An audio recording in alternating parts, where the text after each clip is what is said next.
dikatakan bahwa lewat Roh Kudus itu yang memberitahu dan yang memberi kekuatan untuk menjadi saksi, dimulai dari Yerusalem, dimulai dari diri kita sendiri, bukan kepada orang lain. Kita bersaksi dalam diri kita sendiri. Saya sudah ikut Tuhan Yesus, saya sudah bertobat, dan saya sudah mengampuni. Baru kita berpindah mungkin ke anak-anak kita, keluarga kita. Baru kita bergeser mungkin ke tetangga, siapa yang mungkin tidak tahu menahu bagaimana menilai zaman ini. Kita akan memberitahu lewat kebenaran firman Tuhan, lewat apa yang sudah dibukakan kepada kita. Nah, tentu kita bertanya, apakah kita harus berjalan-jalan ke sana ke sini seperti yang dikatakan ujung bumi? Kita ini saat ini kan bertemu di udara. Pertemuan di udara artinya kita ini lewat, mungkin kita buat video, kita kirim di sosmed, itu sampai ke ujung bumi, Bapak Ibu. Itu bisa sampai ke ujung bumi. Nah, tugas kita adalah melakukan apa yang diperintahkan Tuhan sebagai tanggung jawab kita masing-masing pribadi, bahwa menjadi saksi sampai ke ujung bumi. Nah, saksi-saksi murid-murid Tuhan Yesus, kalau kita perhatikan, mereka menulis, mencatat kebenaran firman Tuhan itu. Mereka saksikan Injil Matius, Markus, Lukas, Yohanes itu kan mereka mencatat. Dan keempat kitab itu hampir sama semua, Bapak Ibu. Jadi mereka bersaksi, menyaksikan, tapi itu bukan karena dia bertanya kepada, mungkin Markus dia bertanya kepada Yohanes atau kepada Lukas, seperti ini, seperti ini. Tidak, Bapak Ibu. Tapi mereka diajarkan sendiri, tapi tujuannya sama, Bapak Ibu. Nah, itulah pekerjaan Roh Kudus. Itu yang memberi kita hikmat yang bukan dari dunia, tanpa ada perkumpulan seperti di dunia ini. Sepakat terlebih dahulu, sehingga ketika ditanya kepada yang seorang, pasti nanti ditanya kepada si B, semua sama. Padahal itu karena mereka sudah sepakat sebelumnya. Nah, sementara ini tidak, Bapak Ibu. Ini lewat kuasa Roh Kudus.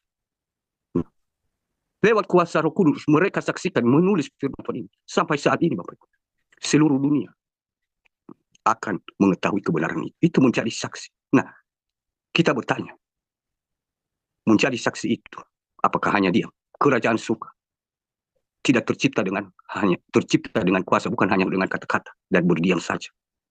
Kalau kita bertanya, berarti itu yang menjelaskan semua yang di luar akal logika kita secara manusia jasmani, bahkan yang belum terjadi. Itu tanda-tanda yang menjelaskan kalau Roh Kudus itu sudah ada di dalam diri kita. Nah, kalau tidak ada kesaksian kita, Bapak Ibu, berarti kita ini apakah murid Tuhan Yesus yang sudah menerima Roh Kudus atau masih belum? Kita bertanya, Bapak Ibu. Kalau kita menyaksikan yang dipilih-pilih diurapi Tuhan dari perjanjian lama sampai perjanjian baru, setidaknya mereka ada penglihatan, mereka ada mimpi, ada pendengaran. Nah, saat ini kita bertanya, saya mengaku, saya percaya kepada Tuhan Yesus, saya percaya Roh Kudus sudah ada di dalam diri saya. Apakah saya mengalami penglihatan atau tidak? Apakah saya mengalami mimpi atau tidak? Berarti saya mengatakan saya sudah menerima Roh Kudus, padahal itu hanya saya sendiri yang mengakuinya. Padahal Tuhan sendiri tidak memberitahu apa yang harus aku lakukan, apa yang terjadi sebelumnya. Karena itu yang berkuasa untuk saya bisa tahu yang belum terjadi itu hanya kuasa Roh Kudus. Kalau aku berkata Roh Kudus sudah ada di dalam diri saya, dan Roh Kudus berkata, padahal saya tidak pernah mengalami mimpi, tidak pernah mengalami penglihatan, tidak mengalami pendengar. Berarti bisa dikatakan saya ini masih ragu-ragu. Apakah Roh Kudus atau cuman khayalan atau mimpi saja yang aku bayangkan itu, terus aku lemparkan bahwa ini adalah dari Roh Kudus. Nah, kita diajarkan saat ini, Bapak Ibu, kita ketika pasukan ini yang dipilih dari antara sekian banyak orang, dibilang gila, dibilang mabuk, ya macam-macam. Kita kuat. Yang kita pertanyakan, apakah hubungan saya dengan Tuhan sudah selalu terhubung atau tidak? Kalau terhubung, pasti ada kelebihan. Seperti kepada murid-muridnya waktu Roh Kudus itu turun di Yerusalem. Mereka semua berbahasa roh Dan mereka semua melakukan yang di luar akal logika manusia, sehingga manusia karena mereka tidak memiliki kuasa Roh Kudus itu hanya hikmah dunia, makanya mereka menganggap mereka semua ini sudah mabuk anggur. Nah, alasan yang bisa ditangkap lah. Padahal kita juga bertanya Bapak Ibu. Berarti kalau kita yang dipilihnya ketika pasukan ini, apakah kita juga sudah memiliki Roh Kudus itu seperti yang terjadi kepada murid-murid yang dipilih? Mimpi, penglihatan atau tidak? Itu yang harus kita perhatikan saat ini Bapak Ibu. Karena kalau kita berbicara di ayat ke selanjutnya dikatakan bahwa ia nanti akan kembali. Di ayat berikutnya ia akan kembali. Jadi saat ini dia sudah kembali. Nah, makanya sebelum terlaksana semuanya, janji Tuhan itu yang diberitahukan oleh malaikat Tuhan, malaikat Mikael, Gabriel, kedua yang berbaju putih itu. Sekarang kita bertanya apakah Roh Kudus sudah benar-benar ada di dalam hati kita. Mungkin kita bertanya, saya tidak ada mimpi, saya tidak ada penglihatan, saya tidak ada pendengar. Mungkin hanya yang bisa aku lakukan menjadi saksi. Saya buat video bersaksi, satu-satu ayat firman Tuhan aku bersaksi, ya sudah. Nah, kadang kita Bapak Ibu tidak memiliki mimpi, tidak memiliki penglihatan, tidak memiliki pendengaran, tidak juga membuat video. Sudah diam saja. Nah, kita mengaku Roh Kudus sudah ada dalam diri saya dan saya pengikut sejati. Nah, tanda-tandanya tidak ada. Nah, makanya saat ini Bapak Ibu, kita ini secara manusia jasmani merasa putus asa. Karena kita merasa saya semakin berjuang, malah seakan-akan tidak ada apa-apanya. Seakan-akan saya tidak pernah melakukan perjuangan itu di mata Tuhan. Iya. Kita lagi pakai logika sedikit Bapak Ibu biar kita tangkap. Kita tentara-tentara, prajurit-prajurit Kristus, prajurit-prajurit, tentara-tentara di dunia ini juga ya.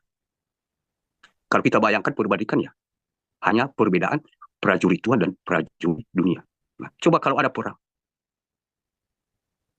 prajurit itu yang berperang-perang, sedangkan rakyatnya ya tidak berperang, sudah dia diam saja kan, malah mereka senang tidur, mau kemana-mana bebas mereka kan. Nah, itulah perbedaannya secara manusia jasmani. Kita bisa saksikan itu Bapak. Nah, begitu pula juga Bapak Ibu. Kita secara prajurit Kristus. Nah, kita balik lagi ya, rakyat yang tadi ya, karena ada perbedaan mereka. Mereka tidak dipakai. Makanya mereka senang-senang saja. Bukan pilihan negara. Jadi mereka ya seenaknya merasa baik-baik saja. Karena sudah ada yang membentengi mereka. Nah, begitu pula kita ini secara prajurit Kristus Bapak. Jangan kita mudah terpengaruh berkata, oh itu orang itu. Sepertinya dia merasa baik-baik saja aku lihat. Padahal bukan seperti saya ini. Dia sudah diam-diam tapi saya berjuang habis-habisan malah lihat. Yaitu ya senang, bahagia. Ya memang seperti itu Bapak Ibu. Biar kita ini kan ya bisa mengerti apa perbedaannya. Makanya satu-satu kita juga bawakan secara yang bisa ditangkap logika ya. Jadi kurang lebih seperti itu Bapak Ibu. Nah, makanya saat ini Bapak Ibu, kita diingatkan. Kita di pasukan ini, kita tahu setiap pasukan. Dan pemimpin pasukan bisa tahu. Siapa saja dari dulu. Tidak ada penglihatan. Tidak ada mimpi. Tidak ada pendengaran. Nah, kalau tidak ada itu, jadilah saksi. Bukan hanya seperti itu. Mungkin talenta itu berbeda-beda. Tapi jadilah saksi. Seperti Matius, Markus, Lukas, Yohanes. Ya, baca firman. Satu ayat. Taruh di sosmed. Nah, atau doa Bapa kami.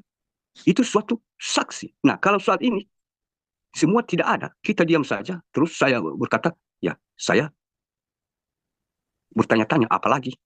Apalagi Tuhan Yesus yang aku lakukan. Nah, apalagi? Kita sudah mengetahui dan mengatakan bahwa menjadi saksi, padahal kita hanya diam saja. Nah, itu kesalahan kita saat ini Bapak Ibu. Makanya si jahat itu mudah memasuki pikiran kita dan turun ke hati.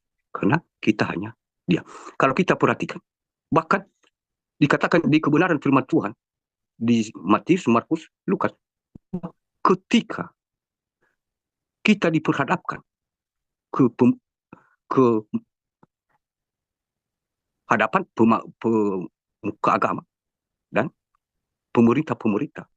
Dan hal itu bagi murid-murid Tuhan Yesus dikatakan, hal itu bagimu suatu cara kamu saksi. Berarti dalam penderitaan pun, dalam duka, itu harus kita bersaksi. Nah, saat ini kita tidak menderita seperti dihakimi atau disiksa.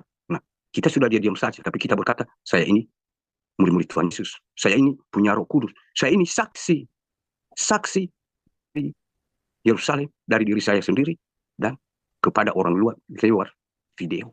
Saya ini. Nah, padahal bukan dari Roh Kudus, karena kita hanya memanfaatkan, menafsirkan saja bahwa itu dari Roh Kudus, padahal bukan, Bapak Ibu. Tanda-tanda dari Roh Kudus harus bergerak. Tidak ada mimpi, penglihatan, pendengaran. Harus dia bersaksi, membaca firman Tuhan. Itu caranya. Tanpa ada itu salah satu yang saya katakan ini berarti bukan dari Roh Kudus. Sekalipun dia mengaku bukan dari Roh Kudus, karena ada tanda-tandanya. Tuhan Yesus mengatakan bahwa tetapi kamu akan menerima kuasa kalau Roh Kudus turun ke atas kamu, dan kamu akan menjadi saksi. Nah, kalau tidak menjadi saksi, tidak ada penglihatan, tidak ada pendengaran, tidak ada penglihatan, terus tidak ada juga membacakan firman Tuhan. Nah, apakah saksi itu yang dimaksud Tuhan Yesus ini? Jadi bukan menurut kebenaran firman Tuhan, berarti kita masih perlu membenahi diri.